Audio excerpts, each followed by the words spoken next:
Asthma শ্বাসনালীর প্রদাহ ও সংকোচন। Asthma কারণ, লক্ষণ ও প্রতিকার।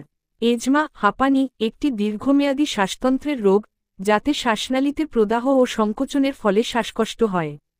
এটি যে কোনো বয়সে হতে পারে, তবে শিশু ও তরুণদের মধ্যে বেশি দেখা যায়।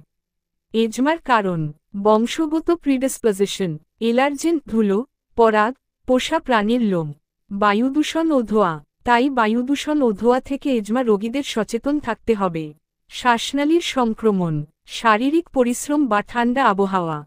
লক্ষণ, শ্বাসকষ্ট বা বুক চেপে আসা, শুকনো কাশি বিশেষত রাতে, শ্বাস নেওয়ার সময় সাই সাই শব্দ, বুকে চাপ বা ব্যথা। চিকিৎসা ও প্রতিকার, ইনহেলার প্রাথমিক চিকিৎসা, এলার্জেন এড়ানো, ধূমপান ও দূষিত পরিবেশ থেকে দূরে থাকা, ডাক্তারের পরামর্শে দীর্ঘমেয়াদী ওষুধ, সচেতনতা ও সময়মতো চিকিৎসা নিলে এজমা নিয়ন্ত্রণে রাখা সম্ভব।